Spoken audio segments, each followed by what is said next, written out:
Good morning leaders. நம்ம வந்து fibre powder வந்து பார்த்திங்க அப்படின்னா நம்மளோட ஜீரண சக்திக்கு அதிகரிக்கிறதுக்காகவும் நம்ம ஃபைபர் கண்டென்ட் கம்மியாக இருக்குது அப்படின்னு நம்ம யூஸ் பண்ணுவோம். ஸோ இதை வந்து என்னென்னா 7 இயர்ஸ் அப்போ எல்லாருமே வந்து பயன்படுத்தக்கூடிய ஒன்று தான். ஸோ எங்கள் வீட்டில் வந்து பார்த்திங்கன்னா மோஸ்ட்லி வந்து இந்த பைல்ஸ் ப்ராப்ளம் வந்து இருக்குது. ஸோ அதுக்காக நான் இதை வந்து யூஸ் பண்ணிகிட்ருக்கேன். ஸோ டெய்லி மார்னிங் வந்து ஆஃப்டர் ஃபுட் வந்து கொடுத்துட்ருக்கேன். ஸோ இது எப்படி எடுத்துகிட்ருக்கோம் அப்படின்னா இங்கே வந்து பார்த்திங்க அப்படின்னா நான் வந்து கேரட் ஜூஸ் வச்சுருக்கேன். ஓகேங்களா? ஸோ இந்த கேரட் ஜூஸ் வந்து நான் இந்த கிளாஸில் வந்து யூஸ் பண்ணிக்கிறேன். ஸோ இதில் நம்மளோட ஃபைபர் பவுடர், ஓகேங்களா, அதாவது இங்கே ஸ்பூனும் இருக்குது.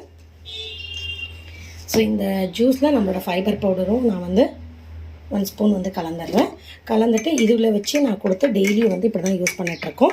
ஸோ இதனால் ரிசல்ட் வந்து பார்த்திங்கன்னா ரொம்பவுமே சூப்பராக இருக்குது. ஸோ பைல்ஸில் இருக்கக்கூடிய பிரச்சனைகள் எல்லாமே வந்து க்யூர் ஆகிருக்கு. அது மட்டும் இல்லாமல் மோஷன் ப்ராப்ளம்ஸும் எதுவுமே இல்லை.